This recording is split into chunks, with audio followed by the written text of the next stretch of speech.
करेंगे इस वक्त की बड़ी खबर का। सलमान खान के घर के बाहर फायरिंग के मामले में नया अपडेट। फायरिंग के आरोपी ने की खुदकुशी की कोशिश। आरोपी अनुज थापा ने खुदकुशी की कोशिश की।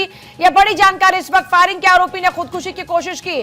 सलमान खान के घर के बाहर फायरिंग मामले में गिरफ्तार हुए अपराधी ने की आत्महत्या की कोशिश। सलमान खान के घर के बाहर फायरिंग करने के आरोपी ने खुदकुशी की कोशिश की है। आरोपी अनुज थापा ने खुदकुशी की कोशिश की है। बड़ी जानकारी इस वक्त। देखिए, सलमान खान के घर के बाहर जो फायर किए गए थे उस पूरे मामले में एक्शन लेते हुए पुलिस ने गिरफ्तारी की अपराधियों की, और फायरिंग के आरोपी ने अब खुदकुशी की कोशिश की है। आरोपी अनुज थापा ने खुदकुशी की कोशिश की है। आरोपी अनुज थापा ने खुदकुशी की कोशिश की। और सत्यप्रकाश मेरे साथ, मेरे सहयोगी सत्यप्रकाश, क्या जानकारी इस वक्त? देखिए, जिस आरोपी ने शूटरों को हथियार मुहैया करवाया था उसकी गिरफ्तारी मुंबई क्राइम ब्रांच ने पंजाब से की थी।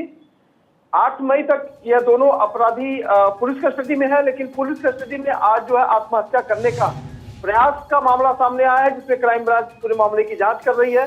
क्योंकि दोनों अपराधियों के ऊपर बकोका लगने के बाद जो है, क्योंकि कस्टडी बढ़ जाती है, 8 मई तक कस्टडी में है, पुलिस कस्टडी में रखा गया था और आज सुबह कस्टडी में ही आत्महत्या करने का प्रयास किया गया है, जिसमें बताया गया अपने ही कपड़े से बैरिकेटिंग जो बैरिकेड किया जाता है उसी बैरिकेटिंग में लटक कर सुसाइड करने की कोशिश की गई है। इस तरह की जानकारी मिल रही है। अभी इस पूरे मामले में और बाकी का क्या एक्शन जारी है इस वक्त? देखिए, अब सेक्शन जिन अपराधी ने, जो अनुज थापा है जिसने आत्महत्या का प्रयास किया है, उसके ऊपर सेक्शन बढ़ाया जाएगा।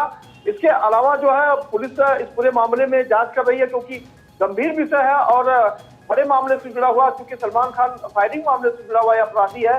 अन्य जो अपराधी हैं उनके ऊपर भी अब पुलिस जो है कड़ी सुरक्षा रखने की बात कर रही है और शायद लॉकअप भी इनका बदला जा सकता है, क्योंकि जिस लॉकअप में रखे गए थे उस लॉकअप में इस तरह की हरकतें सामने आई हैं।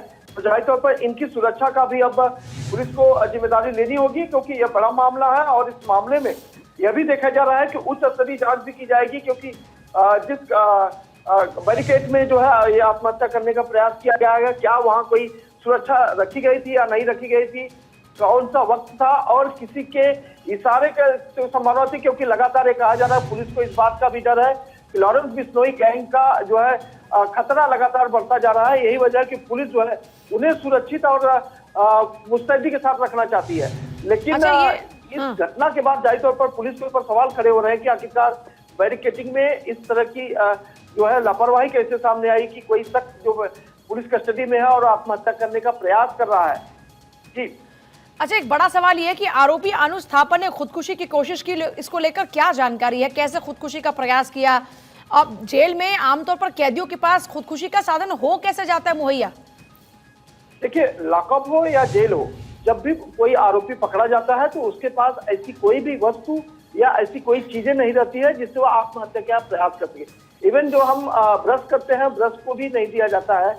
एंड जो हम धागे बांधे रहते हैं जिससे हम इससे चीजें हो सकती है, उसे भी निकाल दिया जाता है। और आपकी जो अंडरगारमेंट होता है उसे भी चेक किया जाता है। मतलब इतनी सघन जांच के बाद आप किसी लॉकअप में या कस्टडी में रखा जाता है, लेकिन उसके बावजूद भी अगर इस तरह की बातें सामने आती है तो जाहिर तौर पर एक सवाल होता है कि आखिरकार किस तरह की सुरक्षा में रखा गया था यह अपराधी, और बड़े मामला का अपराधी है। आप जानते हैं कि सलमान खान फायरिंग मामले से जुड़े हुए अनुज थापा है, जिसने दोनों शूटरों को हथियार मुहैया करवाया था और जिसकी गिरफ्तारी पंजाब से हुई थी।